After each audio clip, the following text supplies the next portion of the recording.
Halo, kembali lagi dengan saya Thomas dari MNC Sekuritas. Nah, pada video sebelumnya, saya sudah membahas tentang pentingnya investasi dan alokasi anggaran bulanan secara ideal. Nah, pada video kali ini kita masih akan melanjutkan sesi pembahasan kita tentang tema pasar modal.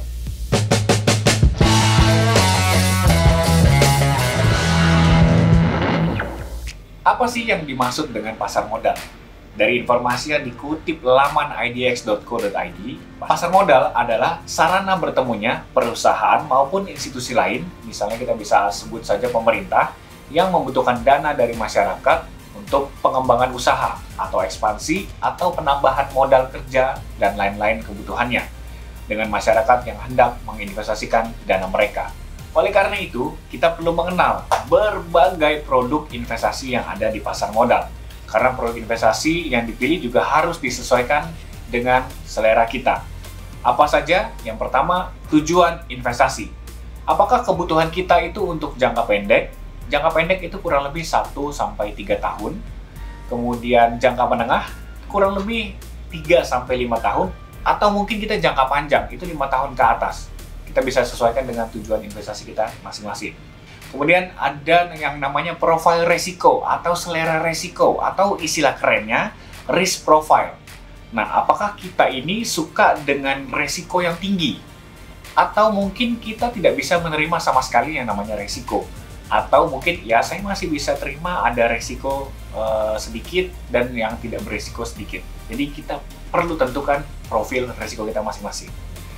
Kemudian jumlah dana. Ini juga penting karena jangan dipaksakan untuk kita berinvestasi kalau dana kita terbatas.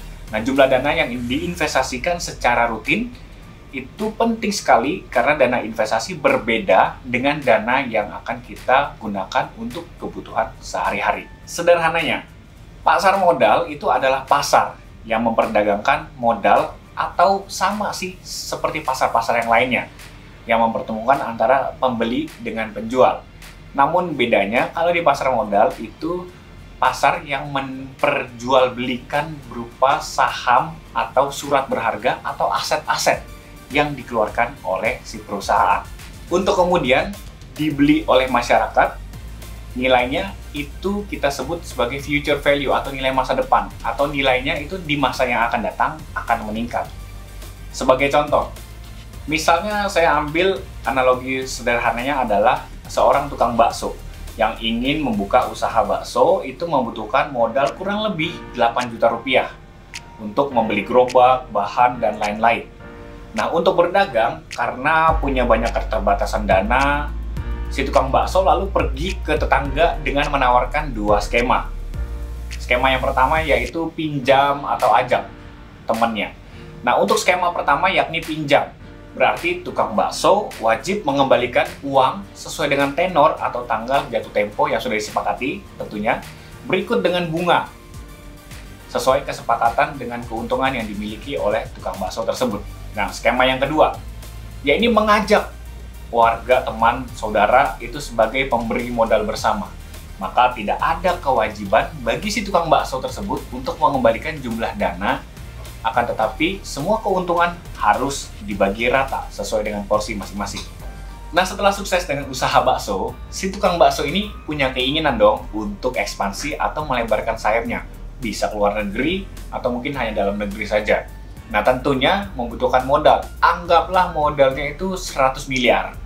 Nah, otomatis si tukang bakso akan melakukan dengan skema dan cara yang sama. Namun, apakah ada yang ingin dan mampu mendanai modal yang cukup besar tersebut?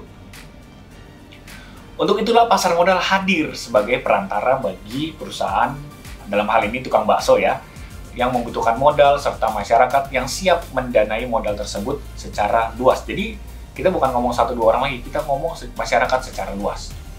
Nah, tukang bakso kemudian mendirikan PT, namanya anggap saja PT Bakso Sederhana. Lalu setelah itu mencari pinjaman modal usaha dengan menggunakan skema yang pertama, yaitu dilakukan sebelumnya mengeluarkan surat perjanjian pembayaran hutang dengan tenggat waktu tertentu yang kita sebut di pasar modal adalah namanya obligasi. PT Bakso Sederhana akan membayar hutang berikut dengan kupon atau bunga yang berlaku. Nah, kemudian skema yang kedua.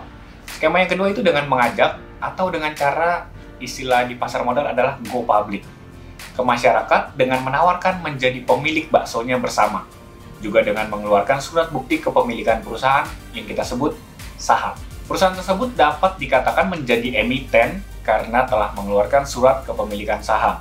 Jadi apabila sebagian saham dimiliki oleh publik, maka perusahaan bakso harus terbuka secara rutin dan berkala menyampaikan laporan, baik laporan keuangan maupun operasional. Laporan itu disampaikan kepada seluruh pemilik saham atau kita sebutnya sebagai stakeholder di dalamnya, dan perusahaan tersebut mendapat label di belakangnya. Jadi kalau di awal ada hanya PT Bakso Sederhana, jadi sekarang di belakangnya ada embel-embel PT Bakso Sederhana Tbk alias perusahaan terbuka yang secara transparansi menyampaikan segala sesuatu terkait informasi perusahaan. Pada saat hari di mana perusahaan yang melakukan go public, maka akan disebut dengan IPO atau Initial Public Offering, dan nanti berikutnya akan melantai di bursa efek. Maka PT Bakso Sederhana Tbk akan mendapatkan 4 kode huruf sebagai emiten. Sebagai contoh, BKSO, kita ambil gampangnya aja ya, untuk memudahkan masyarakat dalam bertransaksi jual beli saham. Dalam hukum perdagangan, harga itu dipengaruhi oleh daya minat beli dan jual. Apabila ada harga yang ditawarkan menjangkau sebagian besar masyarakat, maka akan terjadi permintaan yang tinggi. Dan apabila harga yang ditawarkan cukup tinggi, maka akan membuat daya beli masyarakat itu rendah karena harga sudah terlampau mahal. Dan terjadi tawar-menawar sehingga bertemunya di harga di antara penjual dan pembeli. Jika secara harga sudah sepakat, maka barulah terjadi sebuah transaksi. Oke, sekian dulu pembahasan kita di segmen kali ini. Kita sudah membahas tentang investasi di pasar modal. Jangan lupa untuk pastikan kalian menekan tombol like, subscribe, dan juga komen di YouTube MSI Securities untuk kalian mengetahui investasi di pasar modal. Jangan lupa untuk download Motion Trade di App Store dan Play Store kalian supaya kalian mendapatkan kemudahan berinvestasi. Nah, saya Thomas Hadiwo pamit undur diri. Salam happy investing.